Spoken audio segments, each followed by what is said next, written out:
Welcome to the GORTcoaching podcast, where we delve into the realms of coaching, therapy, and psychology.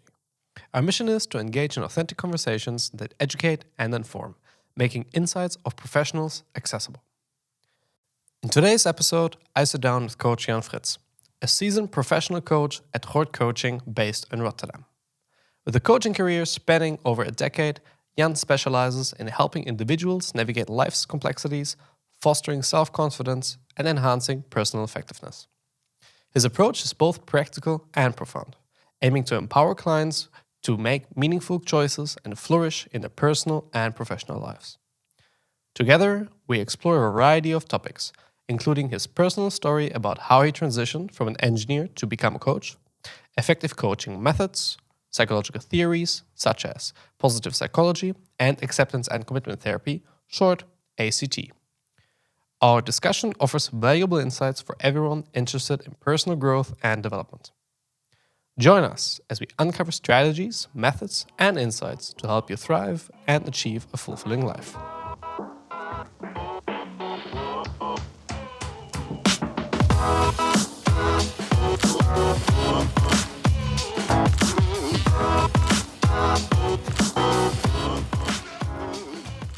So we're on air. as you can say, for sure. First of all, let's just start with something basic. Let's get to know you a little bit. Yep. I think it's on a more personal level. What did actually bring you to coaching? What was the journey behind? Why did it interest you? Because I was also seeing online that you were doing, I think, something with engineering before. Yep. Which is very different from that. So I'm interested in what did you actually? What happened? Engineering is very difficult, but maybe different, but maybe in a sense not. But I'll get to that. Sure. It was a journey of a few decades. When I was in high school, I was going to go to sea. I was even enrolled at the college for to become a navigational officer. Mm-hmm. And the sea has always attracted me. But then when I was in the last year of high school, during the summer vacation, I worked as a deckhand, and I had some long conversations with the owner of the ship during the night watches. Yeah. Very, very boring. And then, I thought, okay, if I'm going this path, I will probably be an alcoholic before I'm 40. This is not going to work. It's very, very boring. You don't see ports anymore. You're only at sea with maybe 2 or 3 people on board that you can talk with. Very solitary, basically the feeling. So that's not going to work. But I didn't have a plan B. So okay, my curriculum was a bit more directed in the direction of technology. So okay, I'll do electronics. Okay. So I have to do something. So okay, that's and it was at a college that was not at the city nearest my home, but a little bit further away. So because everybody in my family was moving out of the house, so I did as well. Okay, so I see. Yeah. So at the beginning, it was a little bit more. You had the drive to be a little bit more social in your pursuit, and so you first basically got out of the sea. Let's say from the navigation school, and then you were like, okay, I want to definitely meet some more people in my free time. Yeah. And then how did that go with the engineering? What were the first kind of jobs you had there? I started out that was an engineering company that did also what do you call it in English? Hiring people out. To other companies. So my first assignment was at the PTT. It was called then the telephone network company, and I was there for I think 2 years or something, and had a lot of fun doing technical puzzles. That was what we did. Nice. I remember us being with 3 guys in a room, and the album 10 of Pearl Jam was just out, and we had a radio on the table, and constantly on CD, and that I don't know if you know what a CD is. I actually I still also know what a Walkman is. Oh, wow.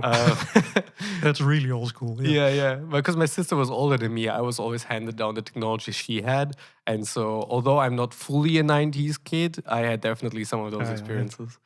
So I had a lot of fun then, and then I was sent to the gas company in Amsterdam. I lived in Amsterdam, so it was convenient for me. Nice. And I stayed there for 10 years because I really felt at home. Nice. I was doing technical puzzles. I was working on my own city, in my own city, but also on my own city.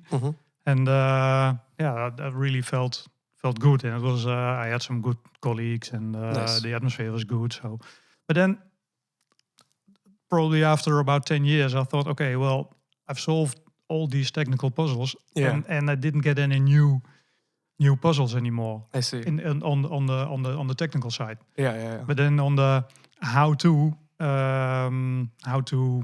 get permission to lay a gas line in a street when the local government said no, the street is now paved and the pavement is not going to be opened again for at least 15 years. And okay, I have a customer, new hotel, and it needs Yeah.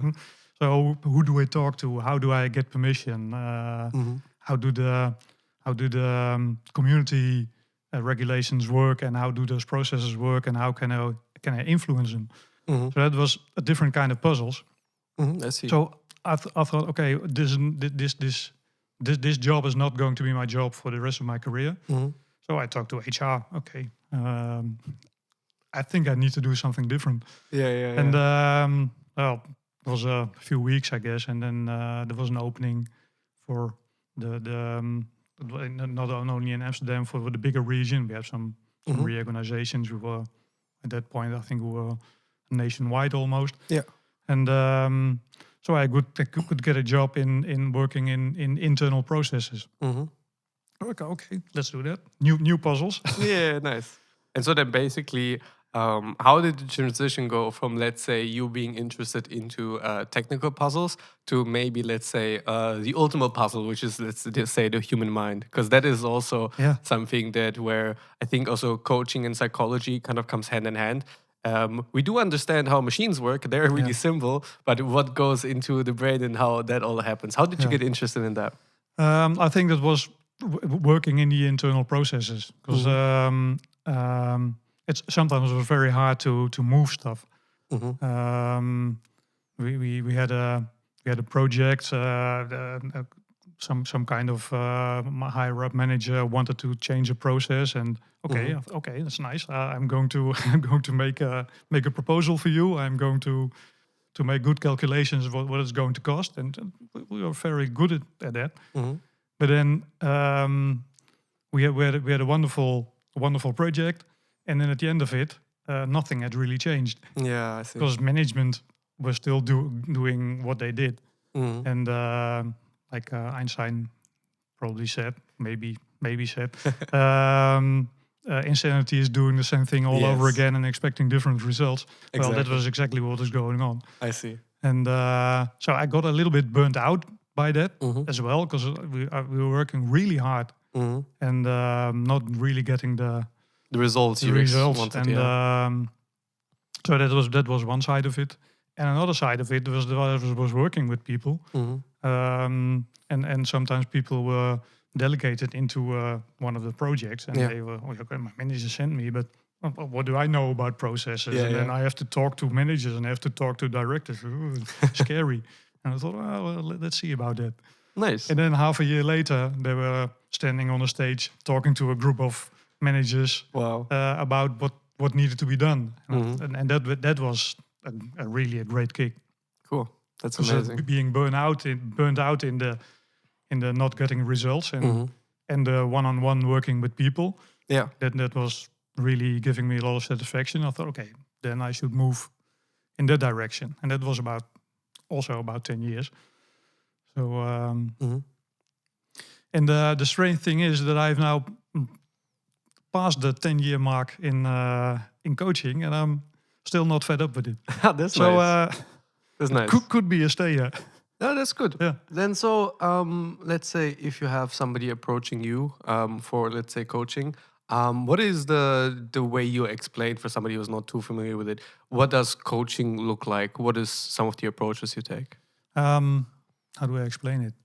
Well, we first have a conversation to see if we have a good match. Mm-hmm. And that conversation, I ask them questions. So that's already a bit of show of what I do. So that's also what I say to people. Okay, what we're going to do looks a little bit like what we're doing right now. Yeah. And I explain a bit about the what I know about that kind of question and what kind of coaching techniques could work. And I explain a little bit about those techniques. Mm-hmm. And I say, okay, it's a bit like being in therapy at a therapist, but it's not therapy. But Yeah. it looks a bit the same. Nice. And so then people, most of the time, people get they feel relaxed, and they feel that there's you build a little bit of trust, and then that's how it works. I guess. Nice. Sometimes it feels like magic. That's cool. And then I've also seen online that you were interested into positive psychology and into, I think, also acceptance and commitment therapy. So you said that it looks also something like therapy. So then the question is, with you becoming interested into also these kinds of aspects, how do you integrate these things together? Let's say because it's a little bit like it, but then getting some knowledge about more psychological theories. How do you bring them together into your sessions? I think it's probably the other way around. Because when I was training, I had a 2-year training to become a coach, and we had it was based on the mainstreams of psychotherapy. There wasn't really a lot of there was no evidence of coaching at that time. There was no research in coaching at that time. Now we have lots of research. We didn't have at that time. So the coach college I went to, they said, okay, let's base ourselves on these streams of psychotherapy, because because the techniques that coaches use are stolen from therapy anyway. Let's base ourselves on that. And then I found out that the way that I was used to talk to people, even in my job before that, and then in my training as a coach, that I really found myself at home in the solution-based coaching. That was I discovered that was my natural natural way of discussing things with people. And solution-based coaching is one of the mainstreams of the positive psychology. So then I thought, okay, let's learn more about positive psychology. Yeah, I see. And then ACT came on my way, and some techniques of cognitive diffusion, and that I thought, okay, this comes very close to my natural way of working. It was more like you already, back when you were getting trained, that psychology was the basis, and then you basically found out that, well, it turns out the way I was talking to people already was actually very psychological, and that it found you more than you found it. Yeah, well, that's very nice.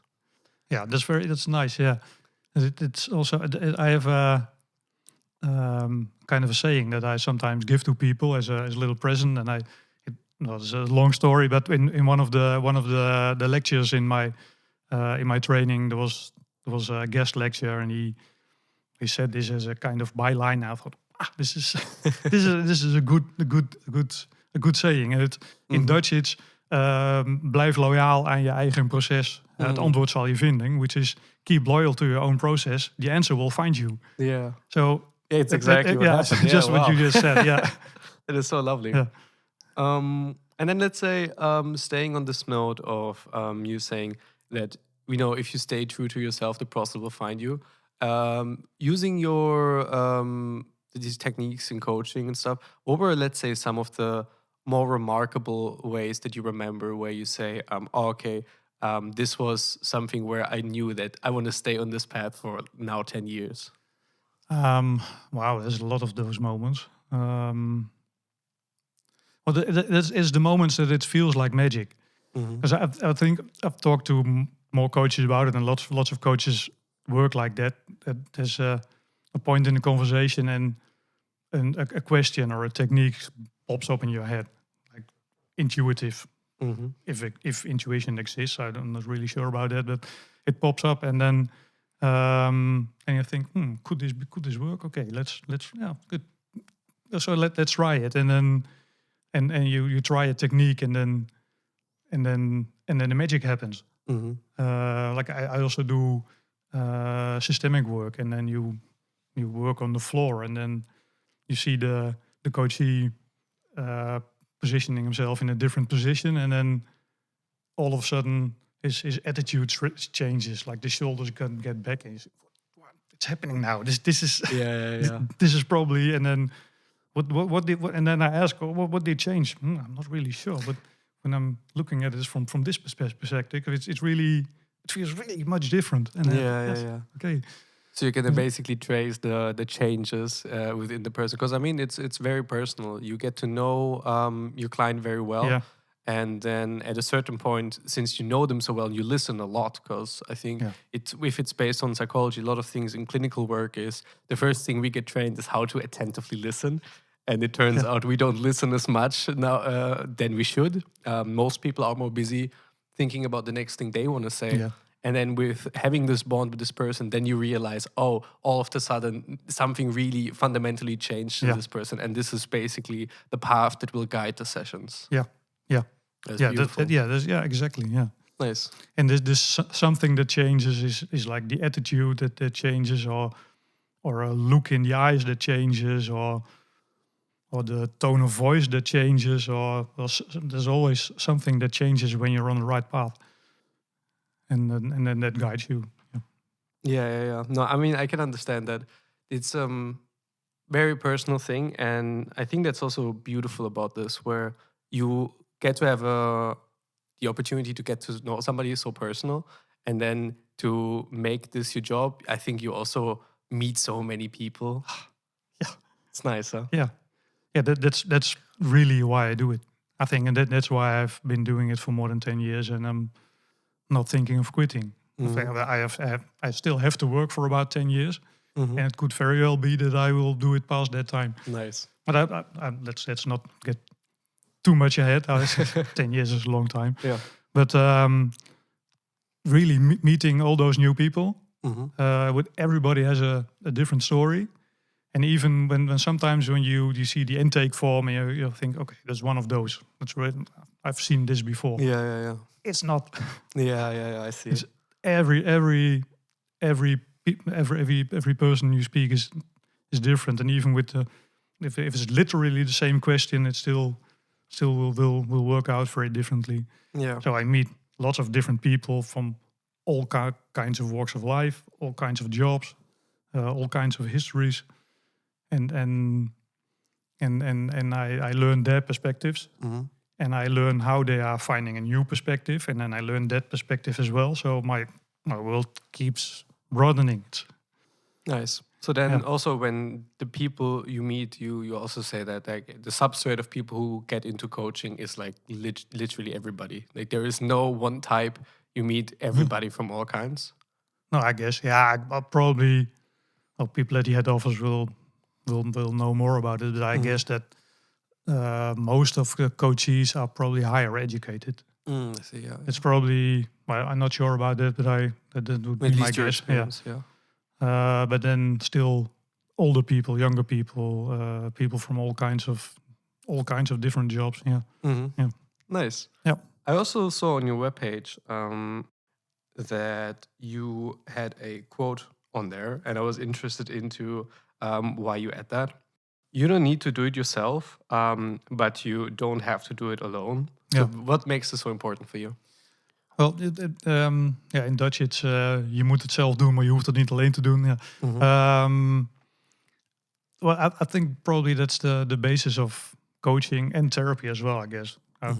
I've learned that for coaching is a word with a very strange etymology. Yeah. But therapy is more clear because it's from Greek, and it means guiding somebody in a movement that it's already going on. So Mm-hmm. somebody is on the move. The fact that somebody comes to me for coaching means two things: that they want something to change, and they think that it's possible. Mm-hmm. Because if they don't think it's possible, they're not going to come to me. And if they don't want something to change, they're also not going to come to me. So those two things are already there. Yeah. And that's probably some new research into coaching.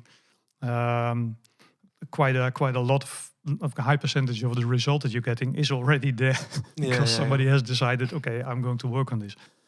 So it's their own decision to want to do something, and it's their own path. And they also they keep deciding how this path is going to go. Mm-hmm. I'm only guiding, and I'm only asking questions. I'm also only checking if there are other options. But then still the coachee always decides, okay, I'm going to take this path, or I'm going to look for different paths. So yeah, they have to do it by themselves. And the answers they're going to get are their own answers. Mm-hmm. And but they don't have to do it by themselves. Yeah, there's people available to guide. Yeah, to guide and assist them throughout the way. And then let's say if somebody isn't really sure whether they should get onto a journey of, let's say, coaching or therapy or something like that, it's interesting because I think so many people could benefit of getting a bit more clarity in their life because they walk around with so many things that are unsure. And especially nowadays, I think I've looked at some research that said that of young professionals, about 60% of them feel like they don't have a purpose of life. And I think this was taken from Stanford, if I remember this correctly. And you can definitely tell that many people lack this direction. And then you think that those people especially could benefit from coaching, of having somebody help them do maybe some of the steps that they can't. Yeah, I guess very much so. Yeah, and the question was a bit in two parts, but the part that you got into first was if people are not sure, well, just giving them some examples that sometimes helps. Mm-hmm. So I talk about other coachees with new coachees, and not by name, not completely anonymously, but I say, okay, somebody sat in this chair last week and he had this question and he found this out, or he found out that he could do that, or whatever kind of examples, and that sometimes it gives I don't know the English term. In Dutch we call it a winkend perspectief. So a perspective that's different perspectives basically on the same thing. Yeah, and I think also if we look at, I mean, I can relate to this in some way where sometimes I feel the emotions that I have are not really emotions everybody has, because we don't have a, let's say, I as the regular person into how everybody is feeling at the moment. So sometimes there's also situations where I think I feel quite ashamed of the things that I feel. And I think, like you said, when you can draw from such a vast repertoire of experience in coaching, you can help these people by telling them other stories that you heard and really help them find that it's quite normal to feel the way they feel. Yeah. Do you have that a lot? Yeah, quite a lot. Yeah, the discovery. Okay, I'm not the only one.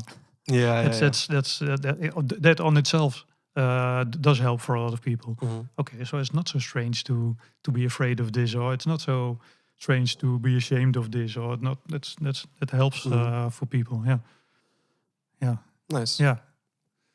And then like what's happening now, that's you're asking a question from a slightly different direction, and it gives me a new perspective, and that's that's also a way to think about it. So that's a little bit how coaching works. Nice. So then it's quite very much still in this conversational style where it is things where you reflect on what the person says, and then you try to also reflect on.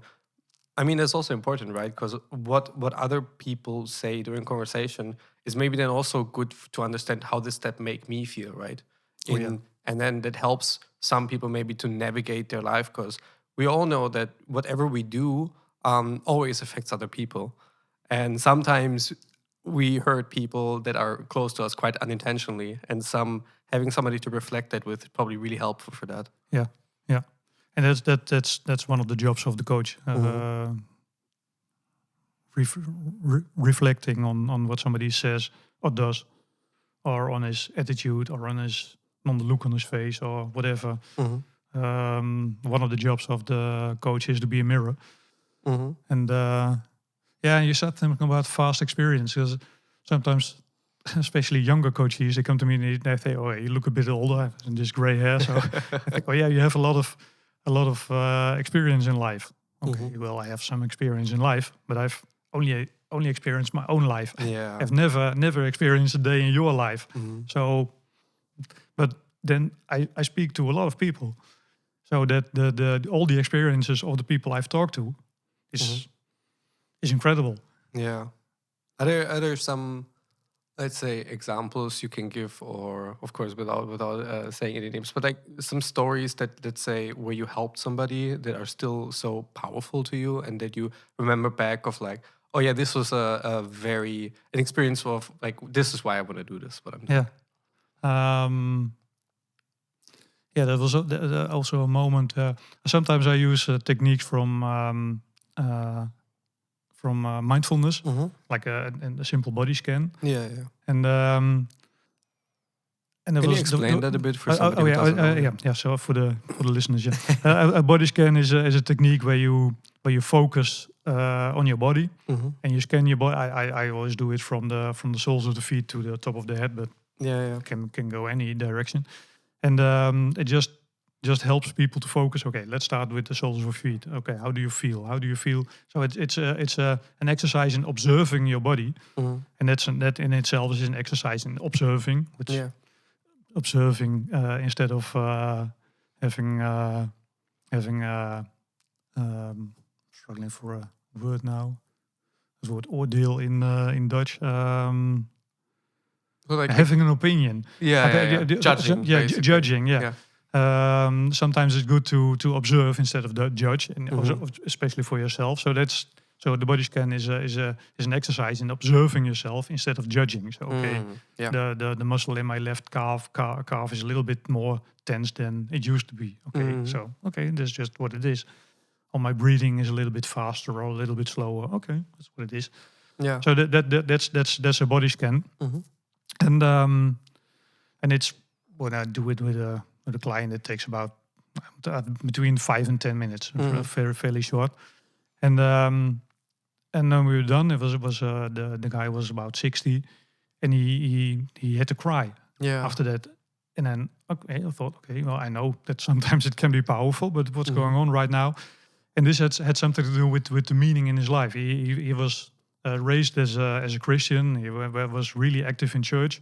And then I think about 10, 15 years ago, he found out that it wasn't his way. So he said farewell to that, and he went his own way. But then this two people in the same room, both of them, or one of them silent, one of them speaking, was for him a reminder of how it was to pray together with somebody. And that bond was something he missed.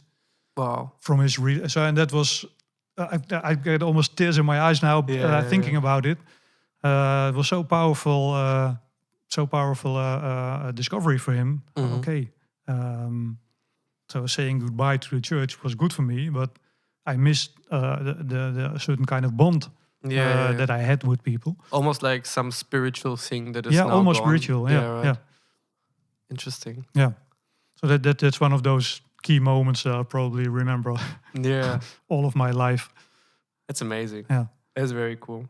And I think also when you have experiences like this, I mean, this is also something I can relate to, where you say you do this body scan. We also had that training I think we had it in a clinical psychology course. And it is quite interesting to witness how so many times, especially nowadays, there's always a way for, let's say, there's a dopamine hit somewhere hidden. You always have an escape with your phone, or with reaching somebody, or with just scrolling on the internet, to not be present with yourself. Like, I feel it's so much easier to find something to not feel, instead of just sitting by yourself, be in the moment, and to actually understand what is going on. Yeah. Yeah. And I think also for a lot of young people growing up with the phones, I think this is something they're not familiar with. Terrible. I'm so happy to have grown up without a phone. Yeah. Because even I'm quite addicted to it. Yeah. But at least I've known a life without it. I've played outside with other kids. I grew up reading books. I still read a lot. Yeah. But now on an e-reader, not from paper anymore. But I think that's in a sense probably the smartphone and social media is a worse addiction than any other substances. Worse than alcohol and because it's really the escape. Yeah. I think addictions are about dopamine, like you said, but I think all addictions have something behind them, and it's an escape from something that's unbearable. Yeah. And now it almost seems that life being with yourself is unbearable, so you have to escape to somewhere. Yeah. Which is a definitely difficult spot to be in. Yeah. And I think also when I can relate to this also in some way, where there were some experiences when I was younger, where I think I was in a positions where I never really tried to feel that much what was going on, and only with let's say trying to come to terms with my own self. I think in a Jungian term would be to integrate your shadow, right? To see the dark sides of yourself, to feel them, and I think this is also where in some terms you can also look at positive psychology, where you learn to accept what you are and then to go forward with this and commit to the life that you want to live. Yeah, and that's you asked about ACT before, and the C is from commitment. Yeah. So commit to your life. Yeah, with a very nice key question. Yeah, I think this can you, based on these values that are important to you, and because you want to be there for this value, can you then accept this suffering? Yeah, it's like in a way then the logical approach of when you sit down with somebody and you want to help them in life, where at some time they have to do this sitting down, find out what they want, and then reflect critically on their life. And this is probably something you also help a lot of people with. Yeah. Lots. I think in my practice, there's two main pillars, and one is people that have to cope with stress. People that are working in the direction of a burnout, or people that are just getting out of it, or people who are scared of a burnout.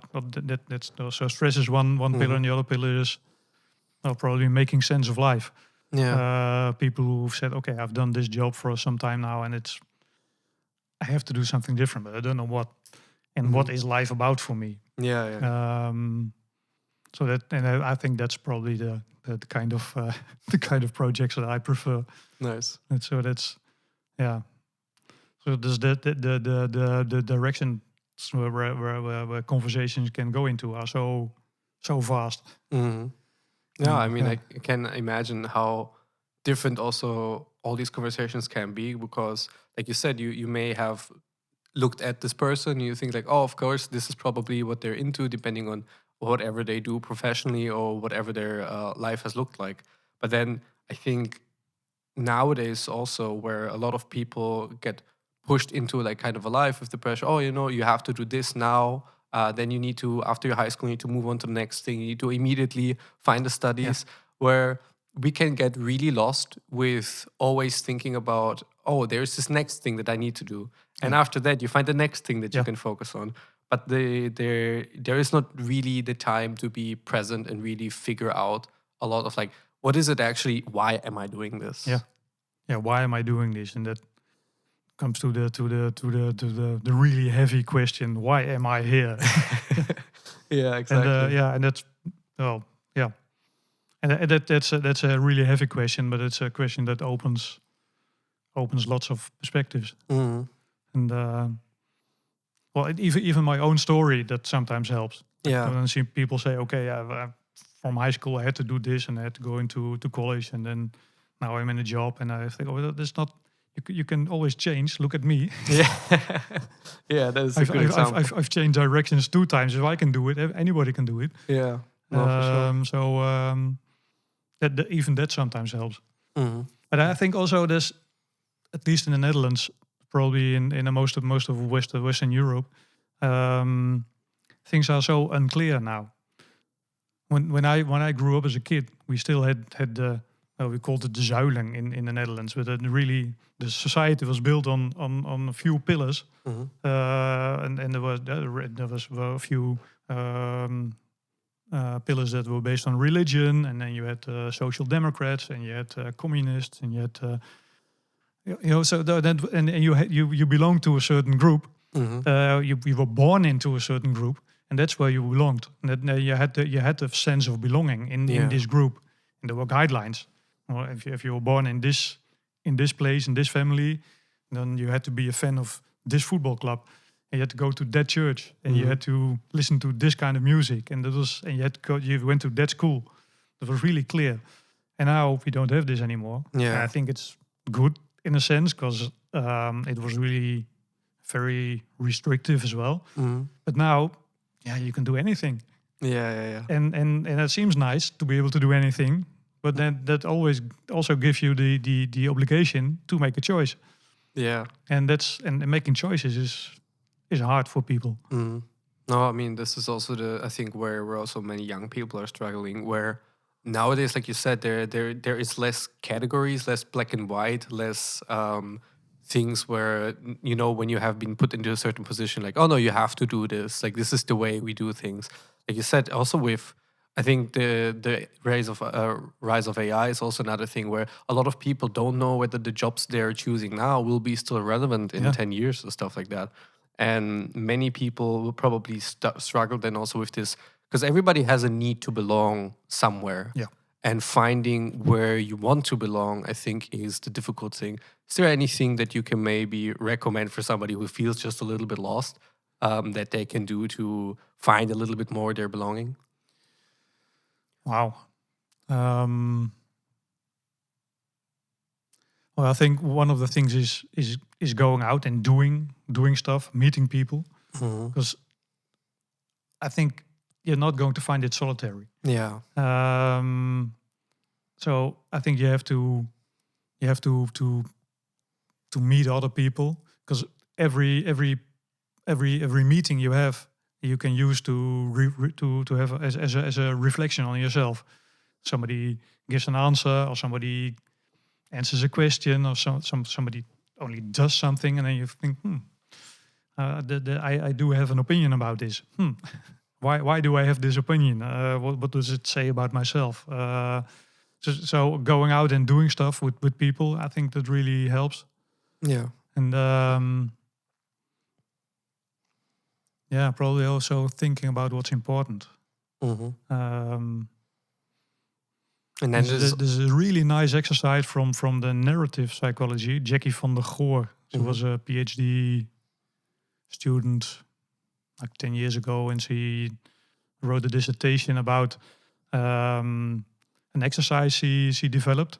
And it's based on a Japanese film that's called Afterlife or something. Mhm. And okay, people die, and then they go to an institution, and they stay there for a week. And in this week, they have the time to choose one memory. Wow. And with this one memory, they have to go into eternity. Wow. So I think that's really, really cruel, but okay. Yeah. But if you had to choose this one memory, what memory would this be? Yeah. It's really a nice exercise to think about. Okay, what's really important for me? Mhm. And well, for some people it's the people they live with, or for some people it's something they do, but that can help Mhm. help them find out. Okay, this is probably important for me, so maybe I should do something with this. Yeah.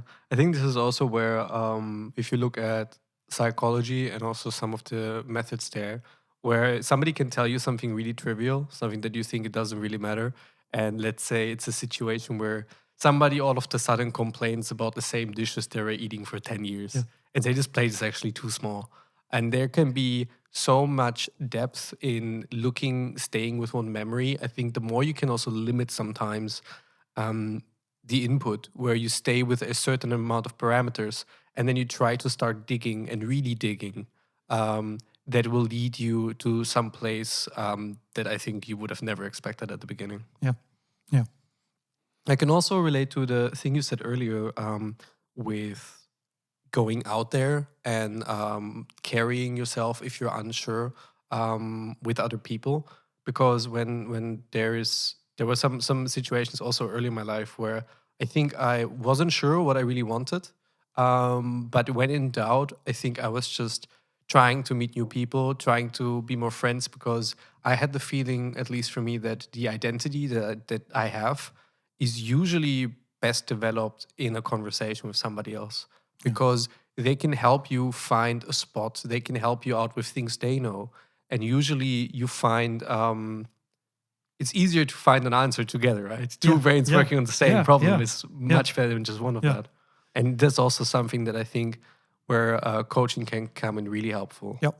Well, also I mentioned one of the tasks of coach before, but another thing that makes coaching work is just two people thinking about the same question. I mean, to know more than one. So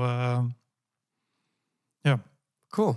Yeah. Well, I think that was a great conversation so far.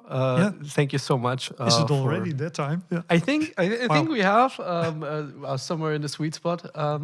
Perfect. Wow. And then I think there was the last thing we also ended up on touching. I think is a great thing to have the listeners stay with that for a bit and think about that. Maybe hone in on only one thought and really go deep with it. So thank you so much for your time. Yeah. Thank you. Yeah. Yeah, and I think it was a very nice conversation. Thank you. Me too. Yeah. Thank you. Thanks.